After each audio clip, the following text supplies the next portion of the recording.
Big TV digital exclusive breaking news చూస్తున్నాం. సాధారణంగా పెళ్లి చూపులు ఎందుకు ఏర్పాటు చేస్తారు? పిల్లకి నచ్చాలి, లేదంటే పిల్లవాడికి నచ్చాలి. ఇద్దరికి నచ్చితే ఆ తర్వాత యాజ్ పర్ రూల్ ప్రకారం అయితే వెళ్ళే అవకాశాలు ఉంటాయి. ముందుకు వెళ్తారు, దానికి సంబంధించి నిశ్చితార్థం చేసుకుంటారు, పెళ్లి చేసుకుని ఈ ప్రాసెస్ అంతా ఒకప్పుడు. కాకపోతే ఇప్పుడు జరిగినటువంటి ట్రెండ్ను చూస్తుంటే ఒక పెళ్లి చూపులు అరేంజ్ చేసిన తర్వాత పెళ్లి కూతురుకి పెళ్లి కొడుకు నచ్చాడు, పెళ్లి కొడుకుకి పెళ్లి కూతురు నచ్చింది. కానీ సమస్య ఎక్కడొచ్చింది? తల్లిదండ్రులకు నచ్చలేదు, భావమరిదికి నచ్చలేదు. పెళ్లి కూతురి అన్నకు నచ్చకపోతే ఆ పెళ్లి జరగకూడదు, ఎందుకు, కారణం ఎందుకు అని చెప్పి పెళ్లి కూతురు అడిగితే మాత్రం పెళ్లి కొడుకు చాలా పొట్టిగా ఉన్నాడు, నీకన్నా చాలా పొట్టిగా ఉన్నాడు, కాబట్టి ఈ పెళ్లికి నేను నిరాకరిస్తున్నాను అని చెప్పడం. ఇదంతా జరిగినటువంటి ఒక ఎత్తు అయితే, అక్కడి నుంచి సీన్ కట్ చేస్తే పెళ్లి కూతురు మాత్రం పెళ్లి కొడుకు ఎవరైతే పెళ్లి చూపుల కోసం వచ్చారో, తనని పెళ్లాడడానికి పెళ్లి చూపులకు వచ్చిన వెంటనే ఇద్దరి మనసులు కలిసాయి, చూపులు కలిసాయి, ఇద్దరు ప్రేమించుకోవడం కూడా జరిగింది. ఒకరి నంబర్ ఒకరు తీసుకున్నారు, ఫోన్లో కాంటాక్ట్ అయ్యారు, మాట్లాడుకున్నారు. మన పెద్దవాళ్ళని ఎలాగైనా ఒప్పిద్దామనుకున్నారు. ఇటు వాళ్ళ సాయశక్తులా వీళ్ళు ప్రయత్నించారు, వీళ్ళ సాయశక్తులా వీళ్ళు ప్రయత్నించారు. కానీ ఎక్కడ కూడా ఫలితం లేకపోయింది. ఇటు అంజనికి సంబంధించి ఏదైతే పెళ్లి కూతురుందో, తన పెళ్లికి సంబంధించి నేను ఆ పెళ్లి కొడుకును మాత్రమే పెళ్లి చేసుకుంటాను, మరెవరిని కూడా నేను పెళ్లి చేసుకోను, ఖచ్చితంగా నేను ఆయన్నే పెళ్లి చేసుకుంటాను అని చెప్పి గట్టిగా వాదించింది ఇంట్లో. కానీ కుటుంబ సభ్యులు నిరాకరించారు. కుటుంబ సభ్యులు నిరాకరించిన తర్వాత ఇది ఇలా జరిగేటట్లు లేదు, వేరే పెళ్లి చూపులు చూస్తున్నారు, ఇంటికి వేరే వాళ్ళు వస్తున్నారు, కానీ నా మనసులో మాత్రం అతనే ఉన్నాడు అని చెప్పి పెళ్లి కొడుకుని చాటుగా వెళ్ళి పెళ్లి చేసుకోవటం, గుళ్ళో వెళ్ళి దండలు మార్చుకొని పెళ్లి చేసుకొని ఉండటం జరిగింది. ఈ టైంలో ఇదంతా పెళ్లి జరిగింది, సరే ఒకరినొకరు ఇష్టపడ్డారు అని అనుకోవచ్చు కదా, వాళ్ళిద్దరు పెళ్లి చేసుకుంటే మాకేంటి, పోనీ మనం కూడా 4 అక్షంతలేసి ఆశీర్వదిద్దాం అని అనుకోవచ్చు కదా. కాదు, అదంతా జరిగితే వాళ్ళ న్యూస్కి ఎందుకు వస్తుంది? పెళ్లి కూతురుకి చెప్పకుండా తన కూతురు వేరే వాడిని పెళ్లి చేసుకుంది, మనం తీసుకొచ్చినటువంటి పెళ్లి కొడుకునే కదా పెళ్లి చేసుకుంది అని ఆలోచించకుండా బావమరిది కక్షతో బావని పొట్టిగా ఉన్నాడు అనే ఒకే కారణంతో హత్య చేయటం జరిగింది. ఎస్, మీరు వింటున్నది నిజమే. దానికి సంబంధించినటువంటి బ్రేకింగ్ మనం చూస్తూ ఉన్నాం. ఇప్పుడు ప్రజెంట్ కనిపిస్తున్నటువంటి ఏదైతే డిజిటల్ స్క్రీన్ మీద కనిపిస్తున్నటువంటి ఫోటోను చూస్తూ ఉన్నాము, వాళ్ళిద్దరే ఆ జంటకు సంబంధించినటువంటి విజువల్స్ కూడా మనం చూస్తూ ఉన్నాము. హత్యకు సంబంధించి బావ తన ఏదైతే ఇప్పటి వరకు మనం పెళ్లి చేసుకున్నాము, జరిగిందేదో జరిగిపోయింది. పెళ్లి మాత్రం అనంతపురం జిల్లాలో చిన్న గుడిలో పెళ్లి చేసుకున్నాం కదా, ఒక సాటిస్ఫాక్షన్ లేదు, మనం రిసెప్షన్ మంచిగా చేసుకుందామని చెప్పి బంగారం తీసుకెళ్లి మనపురంలో ముద్దుట్లోనో తాకట్టు పెట్టి డబ్బులు తీసుకోవడానికి వెళ్ళినటువంటి టైంలో బావని వెంటాడి బావమరిది హత్య చేయటం జరిగింది. చూసిన కత్తితో అతి దారుణంగా పొడిచి దయనీయంగా పరిస్థితి ఎంత దారుణంగా కనిపిస్తోందంటే, నేను పొట్టిగా ఉండడమే నా చావుకు కారణమా అని చెప్పి ఆ బావ కూడా ఊహించి ఉండడు పాపం. ప్రస్తుతం మనమైతే దీనికి సంబంధించి సీరియస్ యాక్షన్ అయితే తీసుకోవాలి. ఎందుకంటే ఏదో ఎన్నో రోజుల నుంచి వాడిని నువ్వు పెళ్లి చేసుకుంటే నేను చంపేస్తాను, నేను వాడిని బతకనివ్వను అని చెప్పి ఒకవైపు చెప్తున్నారు. కానీ దీనికి సంబంధించి కూడా తన సోదరి కంటే బావ పొట్టిగా ఉన్నాడని ఇటు దారుణంగా హత్య చేశాడు. ఈ షాకింగ్ ఘటన పూర్తిగా గుంటూరు జిల్లాలో చోటు చేసుకుంది. ఓ భయంకరమైనటువంటి ఘటన ఇది అని చెప్పొచ్చు. స్థానికంగా ఉన్నటువంటి ప్రజలందరినీ కూడా కలిసివేసింది. పూర్తిగా మనం వివరాలు చూసుకుంటే కనుక బాపట్ల జిల్లా వేమూరు మండలం ఏడుగురు గ్రామానికి చెందినటువంటి కుర్రా గణేష్ కుటుంబ సభ్యులు తెనాలి ప్రాంతానికి చెందినటువంటి కీర్తి అంజని దేవిని పెళ్లి చూపులకు చూడటం వీరు జరిగింది. అయితే అనంతరం తొలుత కీర్తి తల్లిదండ్రులు గణేష్ పొట్టిగా ఉన్నాడనే కారణంతోనే పెళ్లికి అంగీకరించలేదు. మొదటి చూపులోనే ఒకరినొకరు ఇష్టపడ్డారు. కీర్తి అంజని దేవి ఫోన్ ద్వారా తరచుగా మాట్లాడుకుంటూ ప్రేమ గత కొంతకాలంగా జరుగుతూ ఉంది. 10 రోజుల క్రితం ఇటు ఆలయంలో పెళ్లి చేసుకోవటం జరిగింది. గణేష్ తన ప్రాణానికి ఒకవైపు ఇదంతా జరిగిన తర్వాత ఈ ప్రాసెస్లో ఒకవైపు బెదిరింపు కాల్స్ వచ్చాయి. నాకు నా చెల్లిని నువ్వు పెళ్లి చేసుకున్నావు, నువ్వు ఎక్కడైనా నిన్ను బతకనివ్వను, నేను చంపేస్తాను నువ్వు అని చెప్పి మాట్లాడితే తన ప్రాణానికి ముప్పు ఉందని భయపడి గణేష్ ఒకవైపు కీర్తి కుటుంబ సభ్యులు బెదిరిస్తున్నారని చెప్పి ముందుగా నల్లపాడు పోలీసులకు కూడా ఒక ఫిర్యాదు అయితే చేసి పెట్టించుతాం, ఎందుకంటే నాకు నిజంగానే వీళ్ళని చంపేస్తారేమో అని ఒకవైపు భయం పట్టుకుంది. కానీ వివాహం అనంతరం రిసెప్షన్ కోసం డబ్బులు సమకూర్చేందుకు బ్యాంకులో బంగారం తాకట్టు పెట్టి ఇంటికి వస్తున్న చేస్తున్నటువంటి గణేష్ పై కీర్తి సోదరుడు దుర్గారావు దాడి చేయటం జరిగింది. నడి రోడ్డుపై కత్తితో విచక్షణ రహితంగా పొడిచినటువంటి విజువల్స్ ను చూస్తుంటే నిజంగా గుండె తరలిపోతుందని చెప్పొచ్చు. తన చక్కగా తన భార్యని పువ్వులో పెట్టి చూసుకుందామని చెప్పి పెళ్లి చేసుకున్నటువంటి ఇప్పుడు తన చెల్లి కోసం చేస్తే తన చెల్లిని మళ్ళీ నా ఇంటికి తీసుకొచ్చి నేను మళ్ళీ ఇంకొకరికి ఇచ్చి పెళ్లి చేద్దాం, తన చెల్లి కన్నా హైట్ ఉన్న వాడిని ఇచ్చి పెళ్లి చేద్దాం అన్న ఒక స్వార్థంతో ఒక నిండు ప్రాణాన్ని బలి తీసుకున్నాడు. అనంతరం పోలీసులు దుర్గారావుని ప్రస్తుతం అయితే అతని స్నేహితులను కూడా ఓవరాల్ గా ఎవరైతే ఈ కేసులో ఇన్వాల్వ్ అయి ఉన్నారో వాళ్ళకి సంబంధించి పూర్తిగా దర్యాప్తు చేస్తున్నారు. వాళ్ళనైతే అదుపులోకి తీసుకొని విచారిస్తున్నారు. విచారణలోనే మనకి విషయాలన్నీ తెలిసాయి. గణేష్ పొట్టిగా ఉన్నప్పటికీ నా చెల్లికి మాయ మాటలు చెప్పి లొంగ తీసుకున్నాడు, నా చెల్లికి అనేక రకాలుగా మాయ మాటలు చెప్పి పెళ్లి చేసుకోవడం జరిగింది, అందుకే చంపాను అని చెప్పి దుర్గారావు ఒప్పుకున్నాడు. ఈ ఘటన ప్రస్తుతం అయితే తీవ్రంగా కలిచివేస్తోంది స్థానికంగా. ప్రస్తుతం తన యువతి కుటుంబ సభ్యుల నుంచి వస్తున్నటువంటి సమాచారం అయితే ఓన్లీ పొట్టిగా ఉన్నాడని చాలా రోజులుగా దుర్గారావు అంటూ ఉన్నాడు. నేను ఖచ్చితంగా నా చెల్లికి మంచి జీవితాన్ని ఇస్తానని చెప్పి మాట్లాడడం జరిగింది. ఈ టైంలో ఏం చేస్తున్నాము, ఎవరి ప్రాణాలు తీస్తున్నాము, చెల్లికి ఇష్టపడ్డ వ్యక్తే కదా, ఎందుకు ఇలా చేస్తున్నారు అని చెప్పి చూడడానికి పొట్టిగా ఉన్నప్పటికీ కూడా చూడడానికి ముక్కు మొహం బాగానే ఉంది కదా అని చెప్పి చాలా మంది అంటూ ఉన్నారు. సో ప్రజెంట్ దీనికి సంబంధించి మొత్తం అనంతపురంలో మనం చూసుకుంటే కనుక ఏడూరు గ్రామం దగ్గర పూర్తిగా ప్రజలందరూ కూడా అసలు ఇలాంటి దారుణమైన స్థితి ఎందుకు జరిగింది అని చెప్పి అనేక వివరాలు సేకరిస్తూ ఉన్నారు. అక్కడ ప్రస్తుతం అయితే మాయ మాటలు చెప్పి లొంగ తీసుకునాల్సిన అవసరం నాకేంటి అని చెప్పి చాలా మార్లు తన కీర్తి కుటుంబ సభ్యులందరికీ కూడా ఎక్స్ప్లెయిన్ చేయడము, కీర్తి నేను ఇష్టపడే పెళ్లి చేసుకున్నాం, పెళ్లి చూపులు ఏర్పాటు చేసిందే పెళ్లి చేసుకోవడానికి కదా, ఒకరికొకరు నచ్చినప్పుడు మీ కుటుంబాలకి ఏంటి అభ్యంతరం అని చెప్పి అనేక రకాలుగా ఒకవైపు వాళ్ళు సర్ది చెప్పే ప్రయత్నం చేశారు.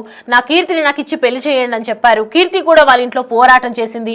నాకు ఆయన పొట్టిగా ఉన్నప్పటికీ కూడా నాకు ఫస్ట్ లుక్లోనే నాకు ఆయన నచ్చేశాడు, నేను చూడగానే అతని మనసు నాకు నచ్చింది, సో ప్రజెంట్ ఆయన చూడడానికి బాగున్నాడు, నేను ఎందుకు పెళ్లి చేసుకోకూడదు అని చెప్పి ఒకవైపు కుటుంబాన్ని ఎదురించి మాట్లాడింది, కుటుంబాన్ని అతని కోసం ఒప్పించడానికి ప్రయత్నం చేసింది. ఇదంతా ఒక ఎత్తు అయితే మరో ఎత్తు ఏంటంటే ఈ పొట్టిగా ఉన్నాడని చెప్పి హత్య చేయడం అనేది నిజంగా దారుణమైనటువంటి ఘటన అని చెప్పవచ్చు. ఎందుకంటే దేవుడు ఎవరికి ఏది ఇస్తే అది మనం స్వీకరించాలి, అది మానవుని హక్కు అని అందరి వరంలాగా స్వీకరించాలి. కానీ దానికి సంబంధించి నువ్వు పొట్టిగా ఉన్నావు అని చెప్పి హేళిస్తేనే ఇవాళ ఇదైపోయే రోజుల్లో ఉన్నప్పటికీ నువ్వు పెళ్లి చేసుకున్నావని చెప్పి భర్తని చంపేయటం ఏంటి, ఒక చెల్లెకి సంబంధించి పసుపు కుంకుమల్ని తూడ్చేయటం ఏంటి అని చెప్పి స్థానికులందరూ కూడా విచక్షణారహితంగా చేసినటువంటి ఆ దాడిని చూసి ఆ అనరాని మాటలైతే అంటూ ఉన్నారు. సో ప్రజెంట్ పోలీసులు అయితే దీనికి సంబంధించి సీరియస్ యాక్షన్ తీసుకోబోతూ ఉన్నారు. దానికి సంబంధించి కొన్ని మనకు అక్కడ వాళ్ళ కీర్తి కుటుంబ సభ్యులైతే ప్రస్తుతం అయితే చాలా దిగ్భ్రాంతిలో ఉన్నారు. అసలు ఏం చేయాలో అర్థం కాని పరిస్థితులు ఉన్నారు. ఒకవైపు దుర్గారావుకి చెప్పే ప్రయత్నం చేసినా కూడా దుర్గారావు వినకుండా వెళ్ళి చంపేయడం జరిగింది. ఇప్పుడు దుర్గారావు కూడా జైల్లో ఉన్నారు. ఇటు చెల్లికి సంబంధించి పసుపు కుంకుమలు తెగిపోయాయి. మరి చెల్లి పరిస్థితి ఏంటి, ఇద్దరి జీవితం ఏంటి, ఎవరికి నష్టం అని చెప్పి బాధపడుతూ ఉన్నారు. సో ప్రజెంట్ అయితే వాళ్ళ హస్బెండ్ ఇప్పుడు ఎవరైతే బావని చంపారో వాళ్ళ అమ్మ మాట్లాడినటువంటి విజువల్స్ ఉన్నాయి, మనం ఒకసారి చూద్దాం ఏం మాట్లాడారు.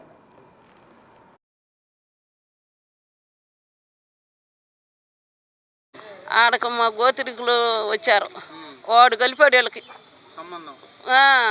ఈ సంబంధం కలిపింది కూడా మేము ఎరగం. ఆ కలిపినోడి పేరు కూడా స్వామి, కులం ఇద్దరు యాదవులే. ఆ కలిపినోడు ఏం చేశాడు, ఈడు నా మీద హైట్ ఉంటుంది నాకు వద్దన్నాడు. ఆ అబ్బాయితో బాబాయ్ అవుతాడు, ఈడికి చచ్చిపోయిన అబ్బాయికి బాబాయ్ అవుతాడు. నాకు వద్దులే బాబాయ్ హైట్ ఉంది అన్నాడు. అనే అబ్బాయే వద్దనుకున్నాడు. ఇట్లయితే ఏం లేరా చేసుకోరా మనవాళ్ళు అంత మనం అన్నాడంట. అని కానించి ఈ నెంబర్ ఆడికి ఇచ్చాడన్న సంగతి నాకు తెలిసింది. కానీ వీళ్ళు మాట్లాడుకోవడం కూడా మేము ఎరగం. మాదే ఒక ఊరు వెళ్దే ఒక ఊరుగా ఇద్దరికి కూడా నా 3 నెలలు అవుతుంది కొలుపుల కాడ, మా దేవర కొలుపుల కాడ. మే నెల అయిపోయినాక దావులూరులో కొలుపులు మా దేవరకి, అది అది దేవుడు కొలుపులని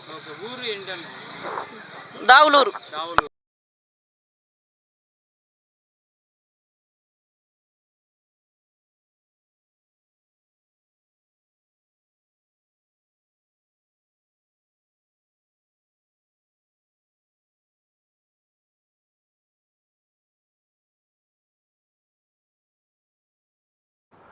రైట్.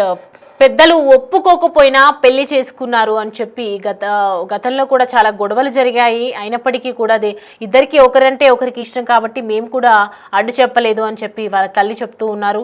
తల్లికి ఎంతో కడుపు శోకం విధించినటువంటి ఆ దుర్మార్గుడిని ఊరికే వదలకూడదని చెప్పి ఒకవైపు స్థానికులు కూడా వాపోతూ ఉన్నారు. కఠినంగా శిక్షించాలని చెప్పి వాళ్ళు చెప్తూ ఉన్నారు. సో పోలీసులు కూడా దీనికి సంబంధించి సీరియస్గా ఇన్వాల్వ్ అవుతూ ఉన్నారు.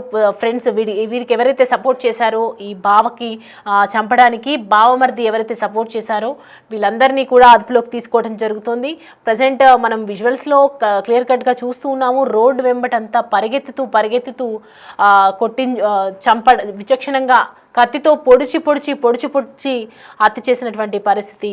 ఆయనకి ఏం చేయాలో దిక్కుతోచని స్థితిలో ఉన్నటువంటి పరిస్థితి కనిపిస్తోంది. సో ప్రెసెంట్ దీనికి సంబంధించి కుటుంబ సభ్యులు కూడా బాధపడుతూ ఉన్నారు. అండ్ మనం చూడొచ్చు అన్నట్లుగానే ఎన్నో రోజులుగా ఖచ్చితంగా నిన్ను కత్తితో పొడిచి చంపుతాను అని చెప్పి బావకి దుర్గారావు కొన్ని రోజులుగా 10 రోజుల నుంచి ఎప్పుడైతే పెళ్లి చేసుకోవడం జరిగిందో ఆ పెళ్లి చేసుకున్నప్పటి నుంచి రోజు రెగ్యులర్గా నాన్ స్టాప్గా నేను ఖచ్చితంగా చంపుతాను, నిన్ను పొడుస్తాను, నిన్ను పొడిచి చంపుతాను అని చెప్పి అన్నట్లుగానే ఇవాళ బావని అతి దారుణంగా, అతి కిరాతకంగా, విచక్షణ రహితంగా చంపడం జరిగింది. ఒక నిండు ప్రాణాన్ని తీసుకోవడం జరిగింది. ప్రస్తుతం అయితే ఈ మధ్య కాలంలో మనం వరుసగా చూస్తున్నాం. భార్య భర్తను చంపుకోవటం, భర్త భార్యను చంపుకోవటం, తండ్రి కూతుర్లను చంపుకోవటం, తాత తల్లిని ఇట్లా ప్రతి ఒక్కరు కుటుంబ విలువలు లేకుండా ఒకరినొకరు చంపుకుంటూ వస్తూ ఉంటే లాస్ట్కి అసలు మిగిలేది ఎవరు అనేది ఒక ప్రశ్నార్థకంగా మారిపోయినటువంటి పరిస్థితి. చిన్న చిన్న విషయాలకు పగలు పెంచుకోవటం, వెంబడించి చంపటం, వెంటాడి చంపటం, అతి కిరాతకంగా చంపటం, విచక్షణ రహితంగా చంపడం, చంపిన తర్వాత దాన్ని దొరకకుండా ఎలా ప్లాన్ చేయటం, అసలు ఇదంతా ఒక ప్లాన్ వేసుకుంటాం, మనం మానవుల మధ్య బతుకుతున్నామా అనే ఒక ప్రస్తుతానికైతే ఒక ప్రశ్నగా మిగిలిపోతుందని చెప్పొచ్చు. సో ప్రజెంట్ ఇప్పుడు ఇవాళ జరిగినటువంటి సిచ్యువేషన్ చూస్తుంటే ఒక కారణం అనేది లేకుండా వాళ్ళిద్దరికీ నచ్చినప్పుడు వాళ్ళిద్దరి మనసుకి ఒకరికొకరు ఇష్టపడ్డ తర్వాత కూడా పెళ్లి చూపులు పెట్టిందే ఒకరికొకరు నచ్చాలని చెప్పి, ఇద్దరికి నచ్చిన తర్వాత అసలు ఈ కుటుంబ సభ్యులు ఎవరు అనే కోణంలో కూడా కొంతమంది ఆలోచిస్తూ ఉన్నారు. అండ్ ప్రస్తుతం అయితే భావకు సంబంధించి కూడా మనము విజువల్స్లో కూడా మనం చూస్తూ ఉన్నాము. వాళ్ళిద్దరు ఫొటోస్ కూడా కనిపిస్తూ ఉన్నాయి. బావ చక్కగా ఉన్నాడు, పొట్టిగా ఉన్నప్పటికీ కూడా చూడడానికి బాగున్నాడు కదా అని చెప్పి ఒకవైపు, కానీ ఆయన తన హైట్నెస్ ఇవాళ తన ప్రాణానికి ఇదవుతుంది అని చెప్పి ఎవరు ఊహించి ఉండరు బహుశా. సో ప్రజెంట్ దీనికి సంబంధించి పూర్తి డీటెయిల్స్ మా ప్రతినిధి శివశంకర్ అందిస్తారు. గుంటూరు పొన్నూరు రోడ్డులో ఒక దారుణ హత్య చోటు చేసుకోవడం జరిగింది. గణేష్ అనేటటువంటి యువకుడిని దుర్గారావు అనే యువకుడు దారుణంగా హతమార్చినటువంటి పరిస్థితి ఉంది. 12 రోజుల క్రితం పెళ్లి చేసుకున్నటువంటి గణేష్ ప్రస్తుతం విఘాత జీవిగా మారినటువంటి పరిస్థితి. దీనికి ప్రేమ వివాహమే కారణం.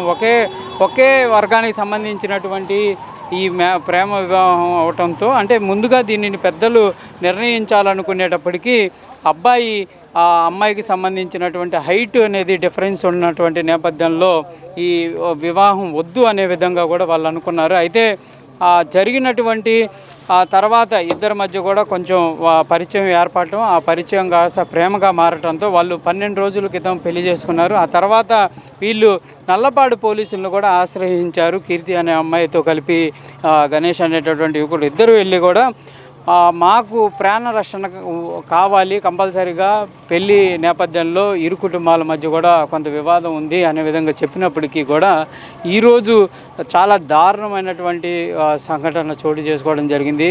పోలీసులు ప్రొటెక్షన్ కోరినప్పటికీ కూడా తను ఏదైతే ఆలోచన చేశాడో తన పైన దాడి జరుగుతుందేమో అనేటటువంటి ఆలోచన చేసినటువంటి యువకుడు ప్రస్తుతం వికట జీవిగా మారినటువంటి పరిస్థితులు. కాకపోతే పోలీసులకు సంబంధించి కరెక్ట్గా ప్రొటెక్షన్ ఇచ్చి వాళ్ళు ఎవరైతే ఇరు బంధువులను కూర్చోబెట్టి మాట్లాడినటువంటి పరిస్థితి ఉంటే కనుక ఇలాంటి దారుణం జరిగేది కాదేమో అనే విధంగా కూడా బంధువులు అయితే ఆవేదన వ్యక్తం చేస్తున్నటువంటి పరిస్థితులు కనిపిస్తున్నాయి. కెమెరామెన్ వలీతో సాయి శంకర్, గుంటూరు నుంచి. రైట్, అది చూస్తున్నాం కదా. ప్రస్తుతం అయితే అక్కడ ఏం జరగబోతోంది అనే ఉత్కంఠ అయితే కనిపిస్తోంది. ఎందుకంటే ఈ బావమరిది చేసినటువంటి పనికి పోలీసులు ఏ విధంగా ముందుకెళ్తారు, పోలీసులు దీనికి సంబంధించి ఏ యాక్షన్ తీసుకుంటూ ఉంటారు, అసలు చెల్లి ఏం మాట్లాడుతుంది, కీర్తి దీనికి సంబంధించి ఏం చెప్తుంది, ప్రస్తుతం అయితే ఒక శోకసంద్రంలో మునిగిపోయింది, నా భర్త ప్రాణాలు తీశారు అని చెప్పి తను ప్రస్తుతం ఒక మూడ్లో ఉంది కాబట్టి కొద్ది రోజుల తర్వాత ఏ విధంగా ముందుకెళ్తారు, అసలు ఏం మాట్లాడుతుంది, దీనికి సంబంధించి ఏం జరుగుతుందో అనేది మాత్రం వేచి చూడాలి.